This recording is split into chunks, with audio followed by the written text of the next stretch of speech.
Y'all know what it is.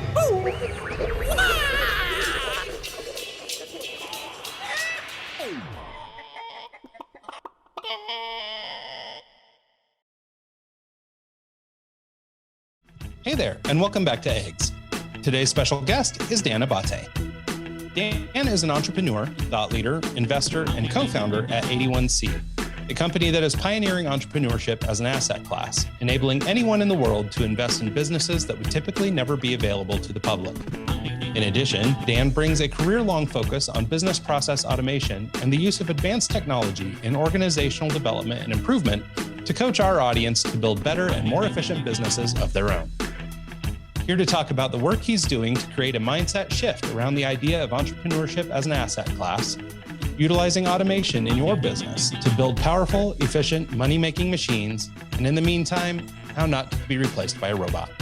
Please join us in welcoming to the show the incredible Dan Abbate. Hey, Dan, how are you, man? Good. How are you doing? Very good. Hey, welcome to the show. Glad to have you here, and we really appreciate making the time for us. For sure. Thanks for having me. Yeah. Hey, Dan, I was wondering if maybe you could just give us a brief overview of your work history and your educational background.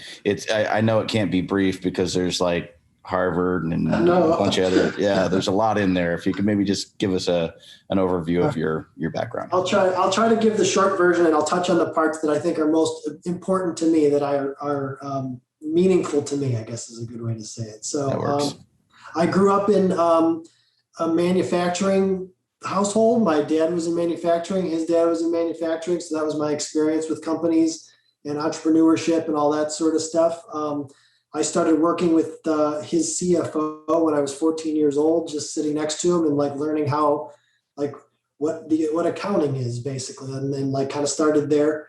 I was also at that time, probably, this was the early 90s, was the guy who knew the most about computers because no one in that place knew anything about computers. So I somehow became the de facto computer advisor guy. I went to college at 15. I went there initially to study theater, but then switched to philosophy because I liked it so much. And then later on continued, as you noted, with math and physics degrees, a whole bunch of like business stuff and, finance and all that sort of stuff this whole time. I'm a lifelong learner type person. So I've got a whole 20-year plan still ahead of me. Wow. As far as academics and stuff goes. So I'm super excited about that. Anyway, I went to college. While I was in college, I started a small tech startup, which was basically selling traffic to Wall Street firms. Now we're kind of getting into like the mid to late 90s. And I sold traffic to them until one of them bought me when I was 19 years old. And I sold that and had a nice little bit of an exit. Nothing life-changing, but enough to be able to say, okay, now what do I do? And then I focused my attention from that point on basically acquisitions with a focus on automation and process optimization to increase cash flow, which of course increases value. And I learned about consolidations and acquisitions and stuff back in my dad's business when he was acquiring companies and consolidated them into his manufacturing company. So did that until 2013. Once I sold kind of everything and decided, hey, before I go on to the next step of my journey, let me move to Florida. So I moved from Chicago, where I born and raised, moved down here to Florida, Palm Beach County. And I've been here ever since. And I've really expanded my reach since moving down here, because my focus when I was acquiring companies with the automation and optimization and kind of fix and flip scenario, I really I was the CEO. I acquired the company, put myself in charge, and then I made it all happen, right? And so that worked, and I made money with that, but it didn't really, two problems with it. One, it wasn't scalable because it was completely dependent on me, putting myself into these different positions, and you only have so much time. And second, I wanted to, I was doing 20% of what I liked and 80% of what I didn't like. I was like, how am I going to do 100% of what I like and what I'm, highest and best use and where I can really drive the most value and kind of like get rid of the rest of it. And frankly, it really took, what was that, 2013? So we're talking about, 8 years It's really taken like a good 5-6 of those years, first time here in Florida, when I was here in Florida, to kind of figure out how to do it. And I'm happy to report over the last couple of years, I think I very clearly figured out how to do it. So I've merged the two things. So anyway, sorry, that's the high level overview. One thing that I really like about that story is sitting down with the CFO at 15 years old and being able to glean that knowledge from him. And I'm sure having that experience and being able to work with your dad's company and work with someone with that knowledge at such a young age, put thoughts and ideas into your head that you wouldn't normally have as a normal 15-year-old, that you wouldn't normally have as someone who's, going out mowing lawns as a kid, just trying to make a few extra bucks. You're thinking of business acquisitions and actual legit stuff as a young kid. And it shows by your first exit at 19, which is crazy. So I just think that's really neat that super. Definitely was a great experience. And for all the reasons that you said, I would mention to anybody that the key there is being willing to listen, because there was a phase in my career after the exit and pretty much before moving to Florida, kind of that whole stage of the early 2000s, where my mindset was very closed. Like I kind of had it figured out, quote unquote, figured out. And I wasn't as open as I was back when I was 15, right? And so the irony of that is that in my non-openness, I was not, I stopped learning, sort of. Like I learned, but I was solving it all myself all the time, which, because I thought that I was smart and I thought that I can do anything kind of thing, as many entrepreneurs think they are and can, and they can, don't get me wrong. But I found kind of in, the last bit of my life, the last couple of years, that the more you can learn from others, and the more you can listen to others, and learn from their experience, so you don't have to go through those trials and tribulations, is kind of like key to success and key to like. And when I say success, I don't mean just financial success. I mean like kind of internal, kind of happiness and being in the right place for who you are as a person, because that's not generic. Like financial success is generic. We all get the same dollars at the end of the day, but I've known lots of people who've made tons of money and are miserable. And I've known other people who've just kind of had moderate financial success, but are fantastically happy and loving life. So if I had to choose who I wanted to be, I would definitely choose the loving life guy, because that's really what it's all about. We all get to the same place in the end anyway. So if you're not having fun with it at the same time, then why bother? Yeah, very true. Yeah, no, I think that's great. And I think it actually leads into a little bit, we kind of, poked at it in the introduction, the idea of not being replaced by a robot. And I think in around 2015, you did a TEDx talk around, by that name, how not to be replaced by robots. And the reason for that talk was that you had by then become sort of an expert in automation and using technology as a way to scale and grow businesses and sort of reduce the number of humans in the process. And, so I think a lot of people might, gut reaction might be like, ooh, that's kind of yucky. Why are we trying to replace all the people? But, the way your talk is, and spoiler alert, I don't want to kill it for everybody, but so much of not being replaced by a robot is putting more and more emphasis on the things that make you human. And I believe that is sort of what you're alluding to here, and I almost wonder if some of that is just kind of a natural evolution. As we get older, we stumble upon that truth. And so I wonder, I say all that to preface a discussion on automation. And if we can maybe go back and talk a little bit about your trajectory or your pathway through sort of purchase, acquisition, consolidation, and sale, because that whole route was done in this really automated way. I think a lot of people think of business acquisition as, okay, well, now I'm moving into a company, I got to do all the work. But your approach was really, how do I reduce this down to, sort of the least amount of human involvement possible? So I wonder if you talk a little bit about that, and then just sort of, how that relates to what you've learned over the years. Yeah, great question. So the first thing that jumps to mind in regards to the do the work that's more human, as my TED Talk alludes to or says.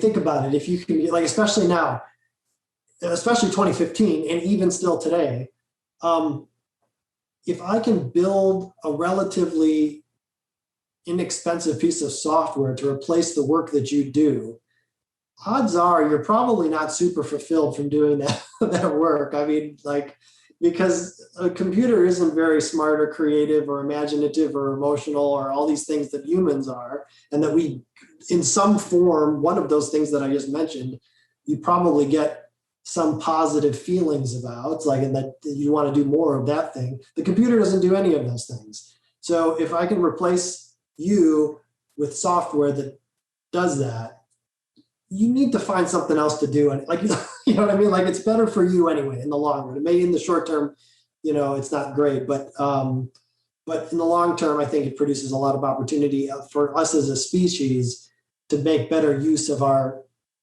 true talents. So that was kind of the first part of that.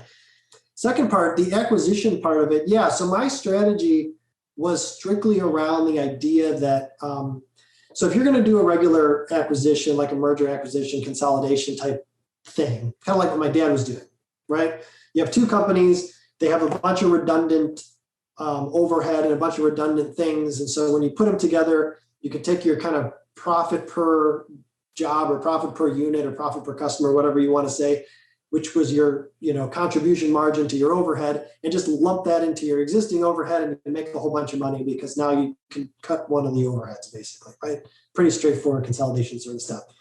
So my model was the kind of doing the same thing, but we were cutting it out of we were basically capturing the dollars that were trapped in the inefficiency of human beings in the process, right? So like, if I can increase efficiency by 50%, whatever that dollar amount was kind of found money that was in there the whole time that the company was paying out in order to continue to run inefficiently. So that was essentially the model. And what I was able to do in most cases, 8 acquisitions, 6 were profitable. One of them was kind of break even, and then one of them was a stinker. So the odds were pretty, we did pretty good as far as, success goes.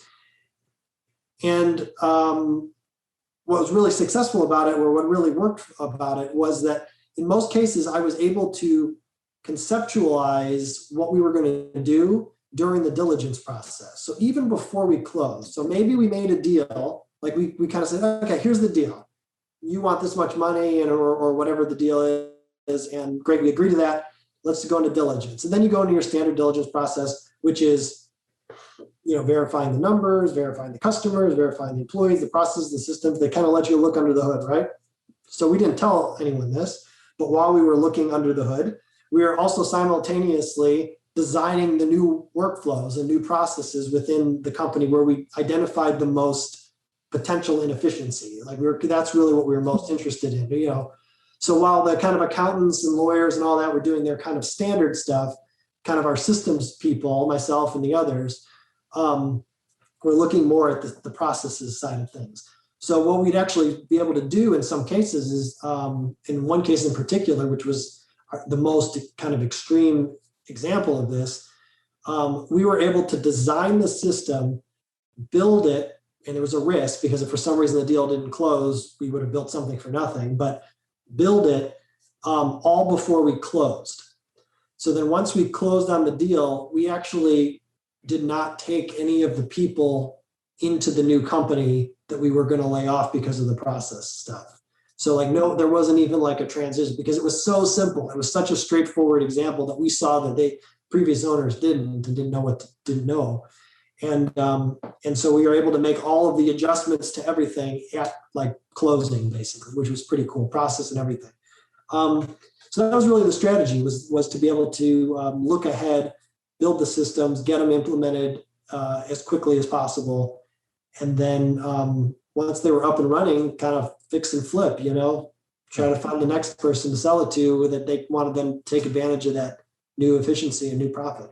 Well, and one thing I think is particularly interesting about your trajectory is that the types of businesses you were choosing weren't necessarily, I think, what might come to mind for most people. So for example, if I'm running a small business and I was thinking about how I might use implementation, maybe what comes to, or automation, excuse me, what comes to mind is, hiring or buying a robot to flip hamburgers, or, a new piece of software or something to do some sort of job for me. But what I'm not thinking of, and the one that I think that intrigued me the most, was your live performance venues. Yes. Because I think that those are things that people wouldn't traditionally sort of associate with automation. Now, what you automated might be processes and I don't know, you can elaborate, but I mean, the basics, the software issues, but you were actually able to get it down to a very few, least number of people necessary to actually be full-time employees. So I think that might be an interesting caveat or an interesting addition to this story for our listeners who might not be sure how automation fits in their company. That's a great point. It doesn't, everything, the highest opportunity for technology and automation is where technology and automation doesn't already exist. So like looking for those kind of oddball places that you can apply it is really where you see your most value. Not to mention that, like, it's worth mentioning that, like, I'm glad you brought up the theater example, because the theater was a combination of technology and business model that made that so successful, and for as long as it was successful. Because you have to look at the business model at the same time in this particular case, and many times, that's a lot of what I do now is there's a lot of focus on business model stuff. Let's just use that as an example because everyone can understand it. So live theater venue, what are the two busiest nights of live theaters? Friday and Saturday, right? And then maybe you got Thursday, and maybe you got something on Sunday afternoon. That's kind of the meat of it. Unless you're, I don't know, Cats or Wicked on Broadway, where you're running, 20 shows a night for all week and packing them in. Traditionally, regular theaters, especially small venues, live venues, clubs, all these categories fall into that. We have to make all our money Friday and Saturday night. And in a theater's place, a lot of times what they would do is they would set up, you set up like an 8-week run or a 12-week run of one show. You build out the set, you put all the lights up just for that show, and then you run your show Friday, Saturday, 8:00, and then you lock the doors and you come back 5 days later, and then you do it all over. And then everyone's confused on why they don't make any money, and like why they're going broke, and like why they're always in this turmoil. So our theaters, we owned 3 at one point, live venues. We basically profited. Let me get the numbers right. We had 12 to 15 times the revenue of our next closest competitor. Wow. And our profit was like 3 or 4 times their gross revenue all year. And how we did that is we just focused on the idea of asset utilization. This is another advantage for people who are interested in this sort of like, where are the opportunities? Finding industries or weird kind of niches where people who are operating in them are not business people, like they didn't get in it to be in business. Those are good opportunities because this is basic stuff. If I have an asset and it's not making me money, it's costing me money. So I need to keep it busy, right? Like super easy. And then a willingness to build a business model and stick to it that might be against the trend in the industry. So like in the theater business, it took us a while. No, it didn't take us a while. That's not the right way to say it because it happened quickly. It took a real commitment because people were pressuring us to stop doing it that way because it didn't fit the traditional approach. So we basically told people, we don't care what night of the week your show is, you're not going to set up a set, because if you put one set on the stage, now you can't put any other shows on the stage. It's got to be rotating. So you can set up as crazy of a setup as you want, but you got to be able to take it down in 30 minutes because I got to put another show on stage. So like our Saturday night, which other theaters were running one show, we were starting at like 10:30 in the morning and then running different shows with different sets, with different casts, with different show, the whole thing from 10:30 in the morning to the last one started at like midnight. So like whatever that is, 7 or 8 shows, 9 shows in that day. And then we were running shows on Tuesday at 10:30, like we had everything going. So that was the business model. And then on the automation side of it, which was key, was we built a whole custom software package for ticketing, mainly, I guess ticketing is really the main thing, because we had to facilitate the turnover of people in the venue.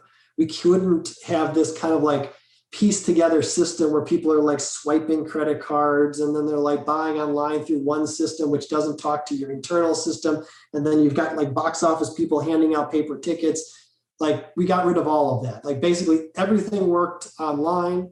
And we started building that system back in 2003. So like this was like really ahead of it. And then that same system in its original form, of course, updated along the way, carried the business from 2003 till 2018.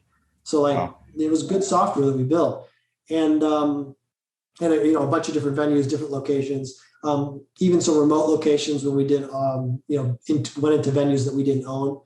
What was I saying about that? Yeah. So anyway, so that was the point, is that the software portion of it was all about limiting friction in people in the mix, because the more people there were, the slower it made the process of getting people in and out of the venue. So I really like that story, because I've worked in the live music and music venue industry for quite a while. There's a venue in Tacoma, Washington called Jazz Bones, where I would actually perform from 10 o'clock till 2. But before that, they had a band, they had a comedian, they had, exactly. But they would stack the day up where they would have different stuff going on all the time, and did exactly what you said, was just be able to get one crowd, an early dinner crowd for a comedian, and then get a completely rotation starting at 10 o'clock where that crowd leaves, and it's a completely different thing. It's a nightclub for the night, and I loved that kind of business model, because they had so many more people coming through the door versus just, hey, we're a nightclub and we just do a DJ, so correct. I relate with that. And then also the ticketing process. Gives you from a marketing perspective. Yeah. Well, and with your integrated system with the ticketing, that right there changes the whole dynamics of the equation. So I really like that story. Did you go into theater knowing anything about it, or did you just kind of, that was an opportunity, let's see how this goes, or did you pursue that as your first venture? Yeah, great question. So the way that I got into that was while I was in college, I joined an improv team, like so many people in Chicago, like so many people in Chicago do. And then when I sold my internet company, I was just kind of like, okay, well, I'm going to go back and do math and physics at University of New Mexico. And then while I was at University of New Mexico, there was really no improv place in Albuquerque, New Mexico, of all places. So I was like, I'm going to start an improv theater, like just because. And then they were doing this downtown revitalization thing. And so instead of just starting a group, I was like, I'm going to buy a building and I'm going to redevelop it. And so I did. I bought a building right in their main downtown area. And built a 200-seat theater on the first floor, 100-seat theater on the second floor, rehearsal space, office space on the second floor as well, and started a theater. And then kind of figured out the business model while I was in New Mexico. And then it was like, hey, this actually works. I should bring it back to Chicago, where there really is a big community of producers and artists. And then that's what I did. And then the Chicago location opened, and then we bought a third location a couple of years later in a suburb near there. That's great. Yeah. It's always interesting to hear how people got into a certain field, when they're not really in theater or whatever, but they ended up in it, or they end up buying a restaurant and they're doing this. And the backstory is always fun to hear. Yeah, for sure. Well, and I think it's interesting too to hear, especially as it pertained to these venues, but really as it pertained to all the businesses you were running, in that automation isn't necessarily the enemy, right? I mean, you're a little tongue in cheek with the idea of don't be replaced by a robot. But the concept really is that, the automation is really just another tool, right? This is another thing we can deploy to do a better job, or be more efficient or whatever. And so you really illustrate that in the story of this venue, how the automation wasn't, robots to adjust your lights for you. It was just the business model and the processes that allowed you to turn around tickets quickly, or to make sure that all the systems were communicating with one another. So I think it's really useful to hear these different types of automation, because I think automation has become one of those buzzy words, that people just say to mean, email marketing or something, but it right, really doesn't mean anything. And so I think automation is one of these sort of misunderstood things. But I think also there is, this fear of change and that sort of thing. And I think there is, even if we're joking about being replaced entirely, I mean, ultimately there is a change taking place. Technology is facilitating a change.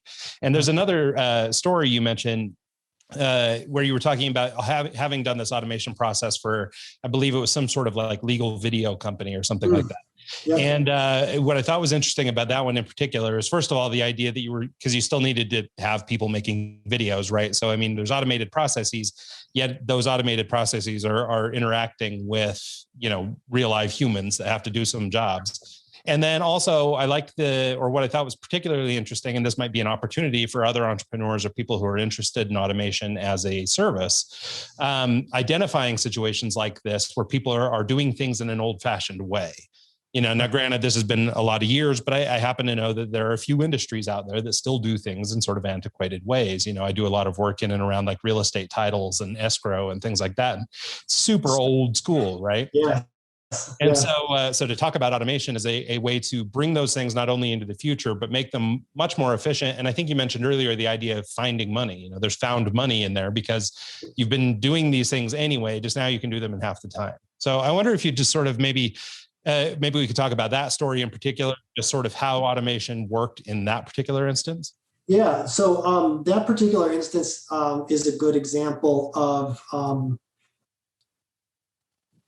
so basically how that business shook out was you still had to have the guys in the field, right? Because you couldn't send robots out with cameras and all that sort of stuff. So you had to have those guys in the field. But the opportunity there is that it was all paperwork, like especially because it's legal too. You have to be very precise to make sure you get all the numbers and letters and everything right, and all the documents that were associated with it. And you also there was also a lot of changes. I don't know if anybody who's worked in the legal business, trials and lawyers and all that, they're always changing the schedule for whatever reason. They're changing the schedule. So the problem with that business was, us going into it, was that there was just so much change, schedule change. Oh, great. Now we got to update this 20 different ways, or there's something over here that happened that was not what we expected. Now we got to go back to all of our paperwork and our manual systems and our calendar that we update manually and all these things. Like, it was an accident waiting to happen. Basically, there was like the potential for human error. Like, that alone was a reason to fix it. So really with that one, it really was an automated portal that the video guys out in the field could access, that gave instant updates and to both the schedule and to whatever was going on with the particular case back to the home office, so that way at the time when the tapes came back to the office and the video editing guys got it, they knew exactly what they had to do. There was no lag in communication. Everything was all ready to go. And that was kind of the end of the process. At the beginning of the process, during the scheduling phase, when you have to send out all of your your notices, and you have to update all the stuff as it relates to getting everyone on the same page, that was completely automated. That was just, everybody has their own logins, everybody can see the calendar, and they're looking at the same thing. I had a friend once in the automation kind of world who used to always say one version of the truth. There's one version of the truth, one database that if it says that date, that's the date that everybody sees. Like, there isn't 20 different versions of it. Because the problem is what these people were doing was, because they were doing everything manually, they were creating PDFs of whatever it is that they had to send out. So they would create a PDF, send it out to 5 different people, different lawyers, whatever. Something would get changed. They'd have to make a new PDF with the slight change, and then send it out again. So now you've got 2 different PDFs that are basically the same, except for this one minor change, sent out to 5 or 6 people. Now multiply that over a couple month period and multiple changes, and it's just like a mess. So that was kind of the focus on that one in terms of making it work. But the thing I wanted to point out was that entrepreneurs in general should be aware of is that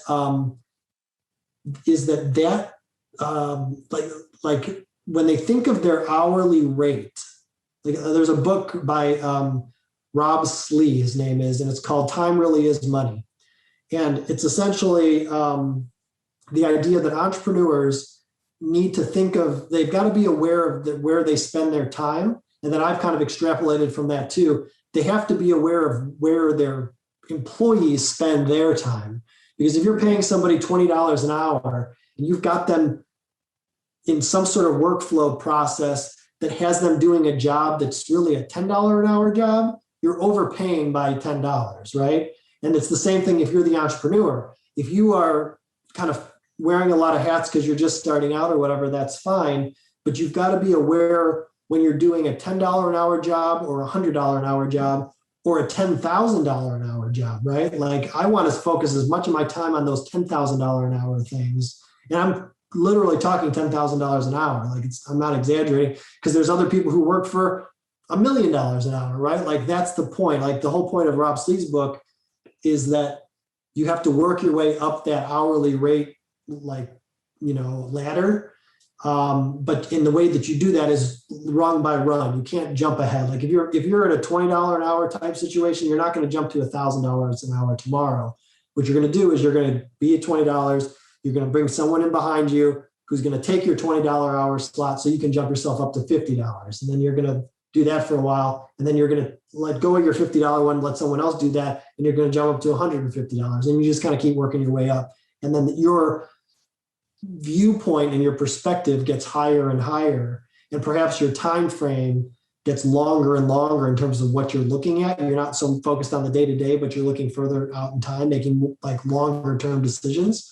And that's how you get yourself up, kind of how you grow your business. And you have to do that if you're the COO or you're playing the COO for your company as the entrepreneur founder, you have to kind of have that same thought process for all of your employees and all of your workflow processes within your business. Because again, if you're paying $20 an hour and it's something that I can write a piece of code for $500, I'd rather just write a piece of code and then eliminate it completely. Now it doesn't cost me $20 an hour anymore, right? But I have to be aware of that as a possibility. So can you talk about that process of like an acquisition? You're going in, you're buying it. I read on your Medium article that acquisitions always take longer than expected, but Sure. Those processes that you're defining and trying to figure out, how do you approach a company and come in and figure out this $20 an hour job can be replaced with the $500 piece of code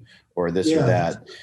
I'm sure there's, you have your own systems and your own way of thinking of it, but in the actual due diligence process, how has that worked for you in the past as far as defining those breaking points and then fixing them and moving forward?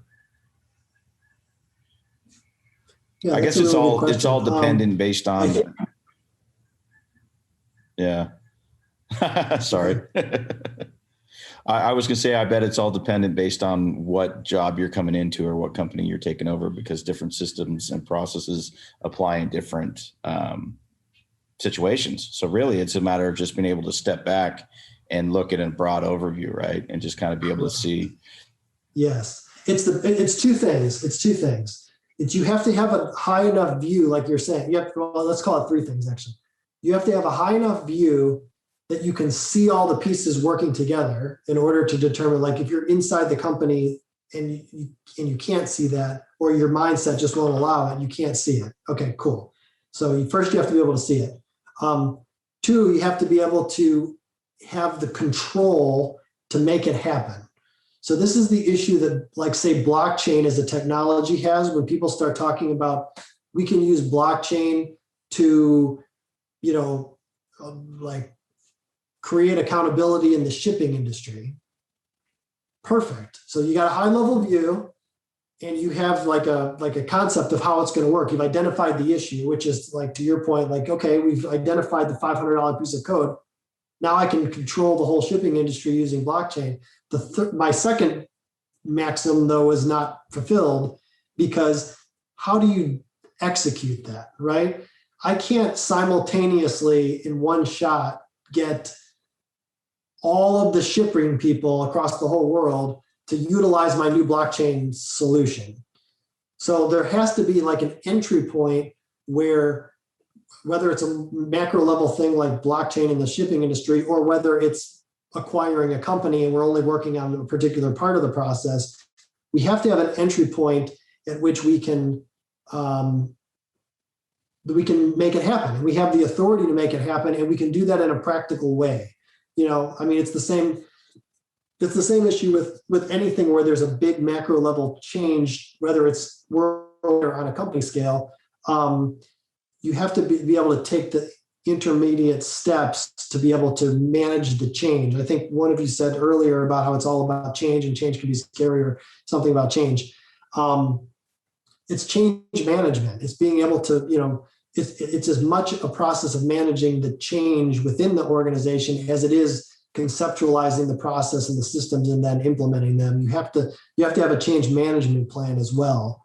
And depending on how complex the system is and how many different people it's going to affect, or worse, customers that it might affect, because now you're playing with revenue a little bit.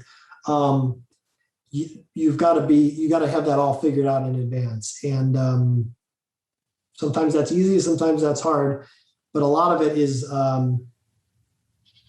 just being aware that's a possibility. Yeah. Right. Like that's a big part of it. In that same article. Yeah. In that same article, you talked about getting rid of the middle managers. So I'm sure there's a lot of issues in that when you acquire something that they're doing these processes their way, and actually pulling them out of the equation, it probably opens that whole door to be able to do what you want to come in and implement without having the backlash. Right. So, yeah. Exactly. Yeah. So in these sort of last 20 minutes or so, I wondered if we could start pivoting into a little bit of discussion about 81C. What I think is interesting, or sort of what really got me thinking about it, and actually I think it segues nicely off of what we've been talking about so far, is you mentioned in there early on that you were doing a lot of work that you didn't love. You were doing, maybe 20% of things you like, 80% of things you didn't. And, at some point you were maybe a little more able to, I guess, find your path or choose a passion and then sort of pursue it. Is that sort of where 81C comes in? No, actually 81C is more of a technical machine. The find your path part of it is kind of what I've been doing the last 2 years. So 81C was basically our opportunity to create a public company with the SEC, like totally legal, with the SEC that utilized blockchain technology for tokenization of equity, right? Like that was kind of like, that's what that is. And that machine, that is what we built with that. And so, there's some financing opportunities with that. That's kind of like what that was from 2018, I guess is when that was. And in the late 2019 is when I kind of found my approach that has allowed me to really scale my kind of investing and advising opportunities, because it really comes down to investing at the end of the day. But what I determined is that I wanted to approach that. The thing that I was annoyed with in my conversation was every time I'd start do some sort of business thing is I always had to do sales. I don't think I wrote anything. I have something written that I haven't published yet that's kind of about this, but I'm not a sales guy by any means. I'm very much a connection relationship person. Like I love to talk to people. I love learning about people. I love hearing about what they're passionate about and then figuring out how our two, passions for this and passion for that can kind of somehow move together in a forward direction. Like I love all that stuff, but I don't like just like generic sales of like, make the calls, send the emails, do all these things that a lot of times you end up doing in startup situations, especially. And then of course you do them forever and as you go along.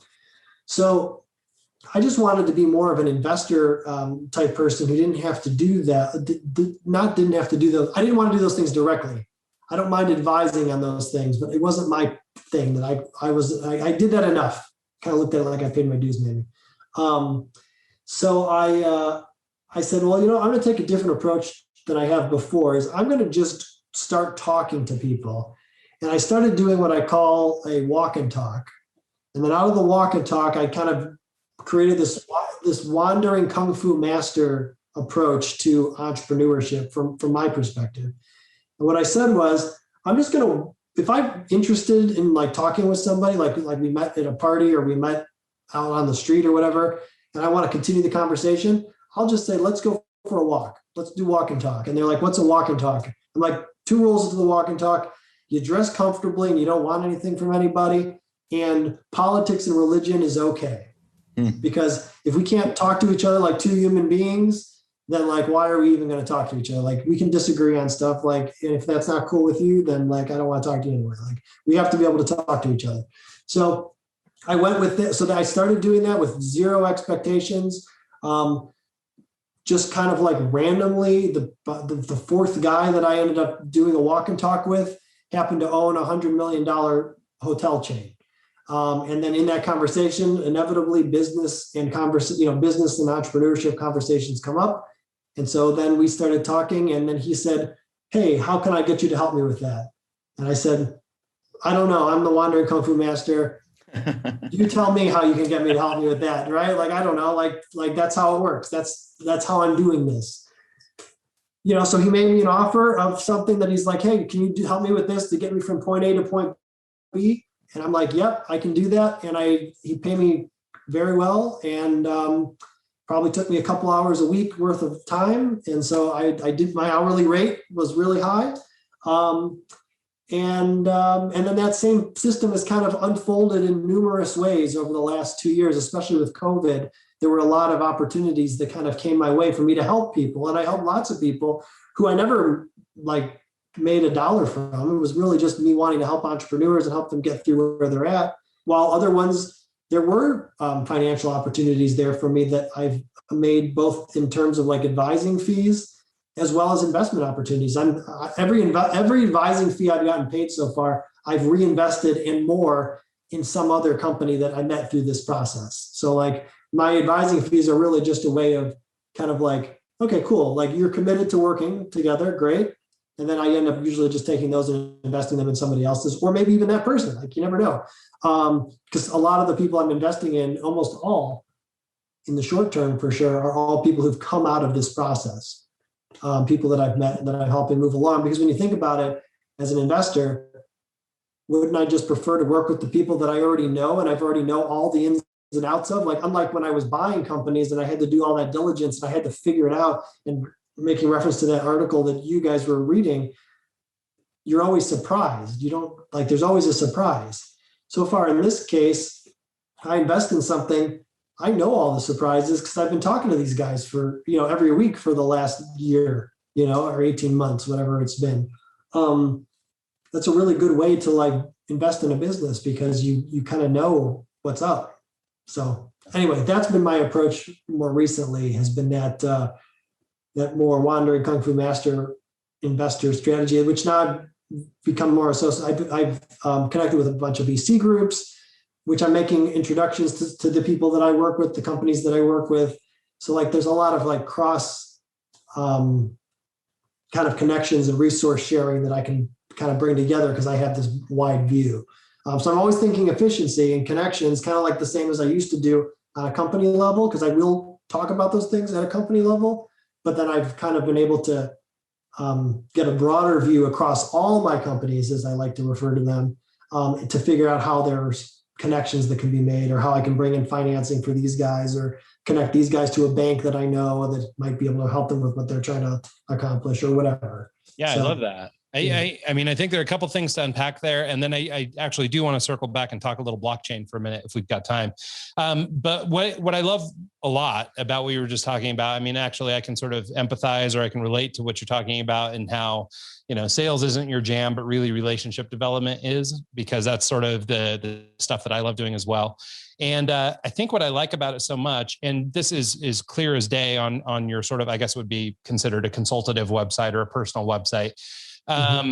You basically just spell everything out in black and white. You're wildly transparent. You just share all the data, include, all the way down to, what your last fee received was, just so that people have like a gauge before they even get to you. And I think that little bit of transparency, I mean, even in the spirit of relationship development, being so open and being so transparent, immediately sort of reveals the kind of character you are and the kind of person that should one choose to engage with you, they kind of know what they're getting before they get in. And I think that that's really great. I also just wanted to say, I think for a lot of people, and I think this is scary, especially if you're the breadwinner and you've got to put, food on the plate. So maybe it's got to be a part-time hustle or something. But, when you can work in a position where you're not dying for the next check, you're not trying to get something or you're not trying to squeeze something out of somebody, and you can just have a conversation and, maybe it goes somewhere, maybe it doesn't. But I think being allowed to have those types of conversations that are basically not, have no strings attached, I think do so much in terms of business development, and relationship development in terms of building trust and all that sort of stuff that then ultimately manifests itself. So it's funny how just sort of putting out into the universe that, I'm not being greedy. I'm not just trying to take your money. I'm not trying to do this and that I actually mean you well, sort of manifests itself into a pretty healthy living. For sure. Absolutely. Absolutely. You know what else I'd recommend? Something that you kind of pointed out there. I'd recommend to people when they're trying to make the leap from maybe I got to put the food on the table. I'm trying to get my job to become an entrepreneur, or I already have a small business that's just not doing what I need it to do and I need to make it better. My major recommendation on that is to shift your mindset from like, I need to make sales, I need to make money, to how do I drive value for someone? Like, always revert it back to that question in your mind, because if you can say, how do I drive value for someone? What do they want and what do they need? And how do I get that to them? You never have to do sales again, basically, is what it comes down to. Because if it's abundantly clear, there was something I learned in an economics class way back when that basically said nobody pays more than what something's worth. So if something's worth $100, they're always going to pay less than $100, right? Because if it's not worth more, if it's worth $100 to me, I'm not going to pay more than $100. So you have to figure out how to deliver that $100 for less than $100 so you can make your profit. And they'll happily give you the money when you've got the value clearly. If they're like, hey, that's worth $100, I'm going to pay $95 for it, but it cost you $80 to make it. Perfect. That's it's a no-brainer. Like, think of it in terms of financial products. If I was going to buy a bond that has a face value of $1,000, okay, let's take cost of, time value of money and all the inflation and all that out of the equation. But the point is, if I'm going to buy something that has a face value of $1,000 for $950, I will give you all my money. Like, I'll give you, if I could do that consistently, I will give you all my money. So that's how you have to think of your business in general, is if you can drive so much value and because that person sees it that way, that it's $100 and you're going to sell it to me for $95. Perfect. I'll do that all day long. Well, yeah, I think you make a great point about just value, and understanding. You mentioned it sort of in conversation or sort of flippantly, but that's worth $100 to me, right? Exactly. So it's not just even about what you think. It's about, what does your consumer think, or what does it, the person who's engaging with your product or service, what do they think your product is worth? So to sort of just reinforce your point, the idea that you need to be delivering on the value, exactly, is what's going to drive up that perceived value by whoever the end user is. So yeah. I think that's a great point. And listen to your customers, because 95+% of entrepreneurs that I know and that I've seen, they build a business around what they think is a good idea. And then they try to convince everyone that it's a good idea. It's much easier to listen to what your customer thinks is a good idea first, and then build that. Well, and I actually really like the walk and talk conversations that you do, because those kind of conversations, you're able to get those, pull that out of your customer in an informal way and just have that conversation while talking. And you can actually kind of define what they need and what is of value to them. You're not sitting around a table in an office trying to hash that out. You're just having a walk and you're having a legit conversation with them, which you'll get more clarity out of the equation versus just sitting there and coming into a business meeting, which I love that. Absolutely. So. And to keep it honest, you have to approach it knowing that you're going to give fully to this person while you're doing that. Like you give the information, you provide as much engagement in that conversation as possible with zero expectations of getting anything out of it, because then it's honest. And then you're showing and proving that you're providing value now. And then like I said, then it just turns into like, oh, hey, look, we have a connection here. There's something I can do for you long-term that's helpful, or maybe there isn't. Maybe I could just help you along the way and you move along and good for you. I'm glad I was able to help. Like that's the approach.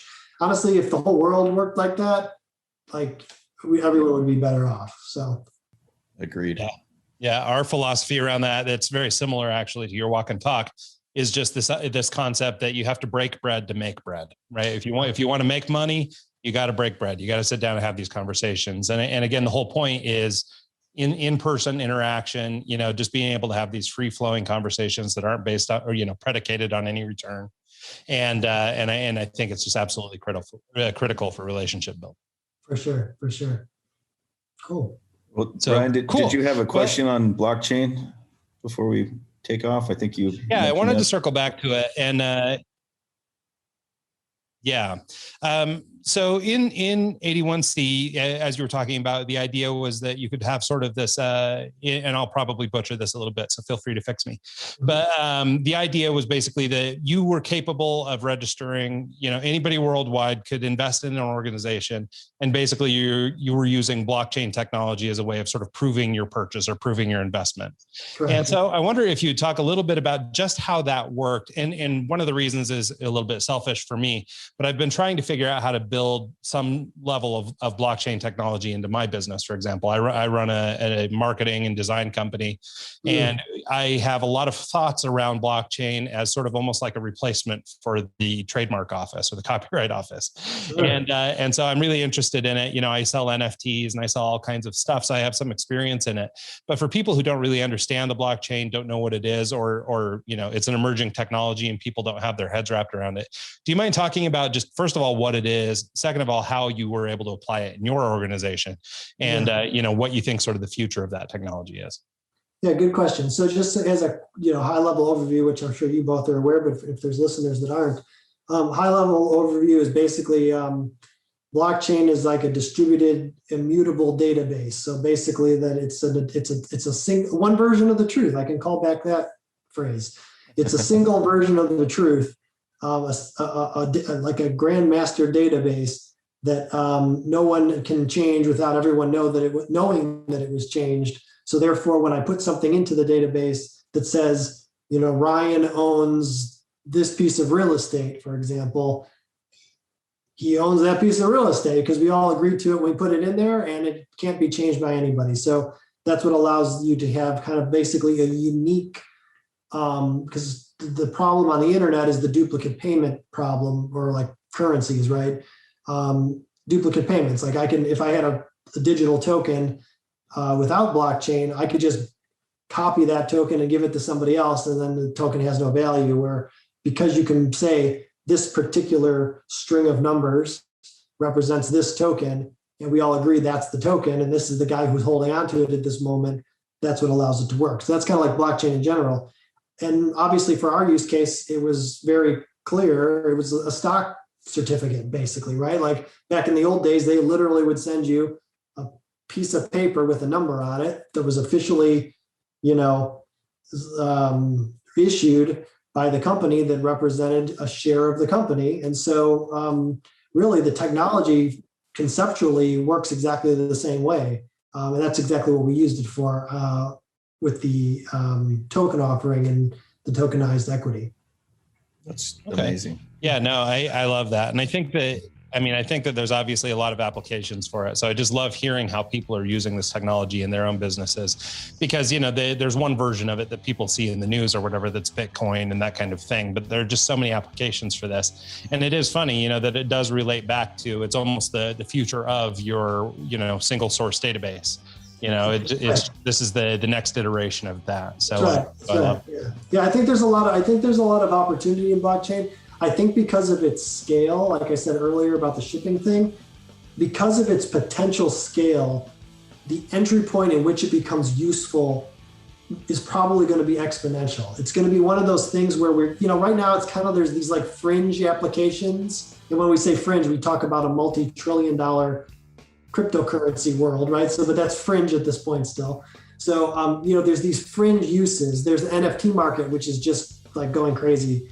So like these different use cases, but I think just like the internet, it'll kind of sort of plot along of like, here's this case, here's that case, here's this case. And then before you know it, it's integrated through all sorts of things. And it's just like part of our existence. And I don't think we're going to be able to, I won't be able to predict like what industry or what market is the tipping point for that, like really that revolution to kind of happen. And it might happen because of the way blockchain works. It might happen in pieces. Like it might take over a whole industry, which I guess is kind of how the internet went too. Like kind of take over industry by industry, as time goes by, as people figure out how to integrate it and be able to make that change within that industry in a way that is reasonable, because you can't get everyone to do it all at once. Like it has to be modular. It has to be a modular change in order for it to work. No, I think it'll be really exciting and interesting to see what's going on in the future. So here in these closing couple minutes, do you just want to share with our audience where people can engage with you, where they can find you online, or if they're interested in your consulting work or anything else? Yeah. So first, let me just say that I am as open to talk to people as I appear to be. Like I talk to people about all sorts of things. So reach out to me. It's like however you want to get a hold of me. If you look me up on LinkedIn, I'm on LinkedIn. I don't check that much, but I am on there if you want to read about me. And my website's thebigda.com. That was the one you noted earlier, thebigda.com. And I think there's an email address on there. So if you get a hold of me, I think you'll be able to find me. So give it a whirl. And I'm happy to talk with anyone about any subject, whether it's business or philosophy or any of the above. So I love that. Well, thank you, Dan. I really appreciate your time. It's been a great conversation, and I've learned a lot, and I'm sure our listeners have as well. So thank you so much. Yeah, awesome. Thank you. That's been awesome. And thanks so much to everybody who tunes into the show this week and every week, and we'll see you all next time.